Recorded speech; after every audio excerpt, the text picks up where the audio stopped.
Morning, everyone. I'm now 12 days in from doing the Zoe tests, and I thought I'd give you a little bit of an update.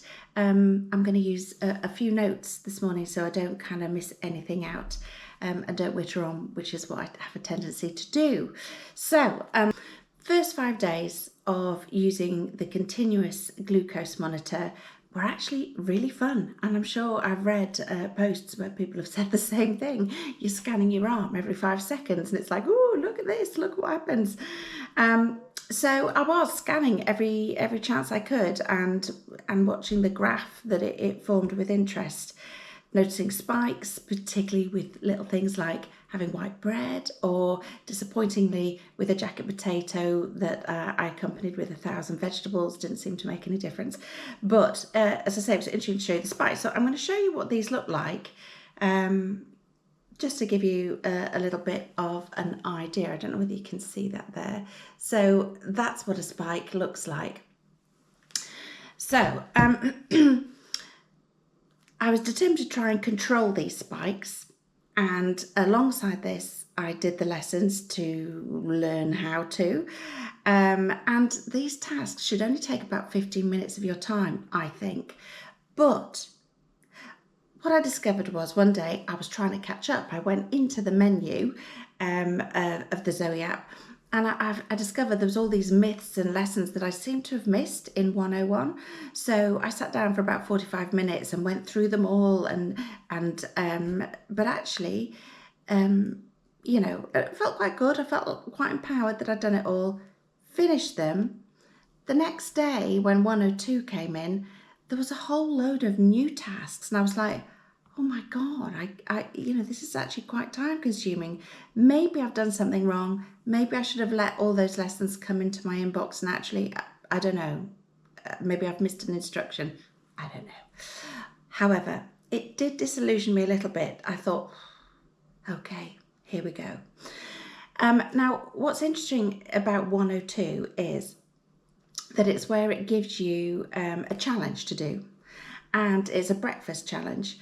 So instead of picking white rice for breakfast that I'd never normally have, I picked the oats challenge, and the oats said one day have oats, so many oats with water. The next day have oats with 3 tablespoons of butter, a nut butter, and the third day have 3 tablespoons of the nut butter by itself. And I actually thought, I don't want to. That doesn't sound very appealing. So you can miss these challenges out, and there is like little buttons, and it sort of asks you, have you done your challenge today? And I'm like, no, because I didn't have the ingredients. And then it was no, because I didn't want to, and no, because it was actually Christmas Day. Not going to do it. So actually, what I've discovered is it doesn't matter if you miss these challenges, because actually you can print out a load of others. And what I also discovered was, let's say we're going into week 2 now. What I discovered was if you have a look at these challenges, you just got to kind of look at common sense. You almost don't need to really try them out. Like, is dark chocolate better than milk chocolate? Well, you know the answer to that, don't you? I prefer milk chocolate, but dark chocolate is better. It says here, chili with white rice, then try chili with brown rice. Well, again, you know what's going to be better for you. Chicken with white rice or chicken with bulgur. It's going to be chicken with bulgur, isn't it? Fish with boiled potatoes, fish with pearl barley. Again, I know which I prefer, but I know what Zoe's going to say is better for me. There's just loads of different examples like that. And I thought, actually, I don't need to try these challenges. I know that if I eat lots of beans, bulgur wheat, and I'm saintly and I don't snack and have lots of different kind of fruit and veg, I'll be doing the right thing. So I kind of started to ignore the challenges, and then I started to cheat the glucose monitor, because I marvelled at how my body copes with crap food. I seem to stay in target. Yes, it spiked a little bit, But what I ended up doing was following the glucose goddess's hacks, which was if you go for a walk after you've eaten, again, you're going to flatten the curve.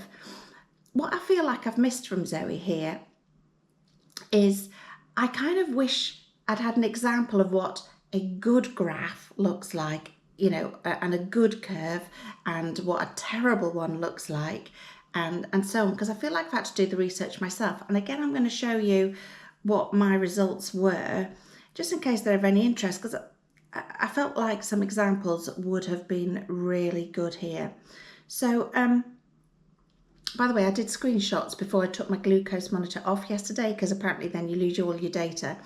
So at the end of 12 days, my curve looks like this, which I didn't think was too awful.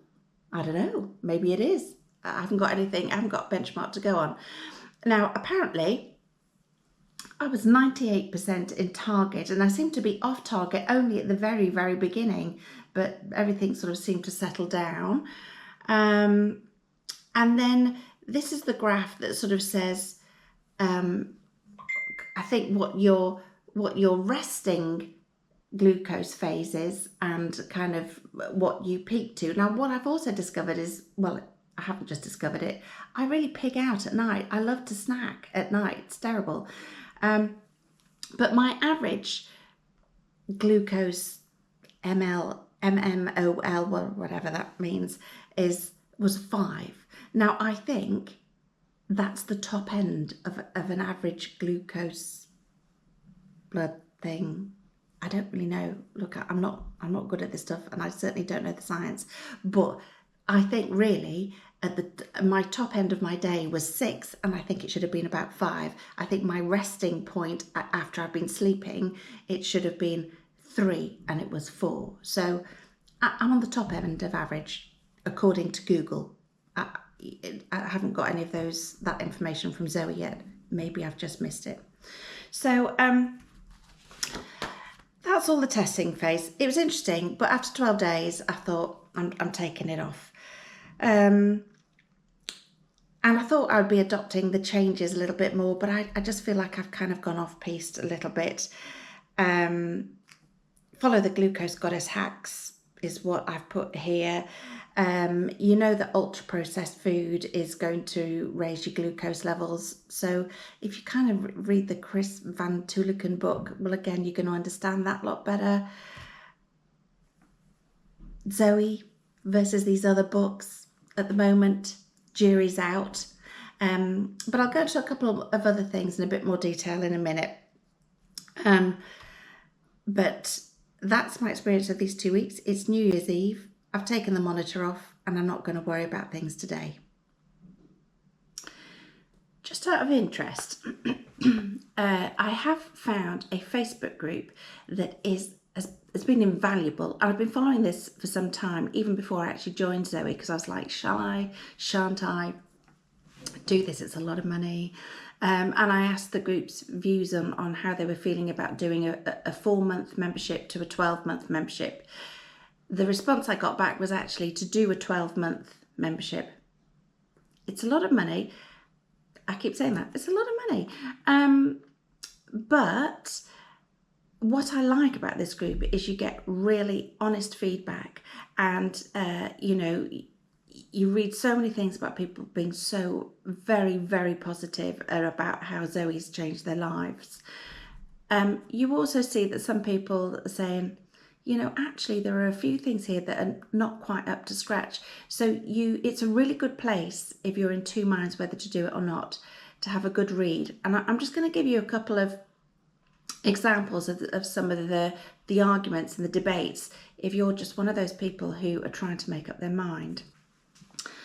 There's a lot of discussion about weight loss. Some people lose a lot of weight. Some people put on weight. And Zoe reinforces that it's not a weight loss program. But if you eat the Zoe way, your body's likely to maintain a healthy weight, or find its healthy weight. I think that's how they put it.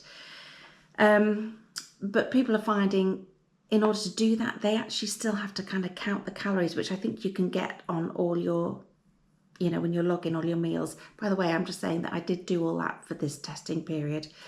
But people are not wanting to count calories or the macros, and they feel like they actually are on a diet, and they, in reality, that they still need to do that in order to lose the weight. The coach guidance on this is a little vague, say some, and they think that the calorie data is a little bit questionable. I don't know. I haven't got to that point yet. There are Zoe lessons about mindful eating, of course, and listening to your body when it's full. But for me, in my mind, I'm thinking, well, that was what Slim Pod was all about, and that's like 30 quid. And mindful eating and this whole thing about, ultra processed food. Well, again, if you read the Chris Van Tulleken book, Ultra Processed People, that I showed in an earlier chat. Again, if you read the book, you can understand that as well, perhaps without paying out all the money. I don't know. So yeah, the jury's out on a couple of things, but this is why I'm doing this vlog, because I really want to find out for myself. I'm enthusiastic about it. I really want to do it, but there is a little bit of skepticism. Anyway, I'm going to carry on. I'm going to do all the lessons. I'll continue logging my food for this next period that, again, feels a bit like a mystery to me. I don't know what's going to happen next until my results get back, but that's when I shall do my next vlog and let you know what else it is that I've had to do. I hope this hasn't all been waffly and that it makes some kind of sense. See you next time.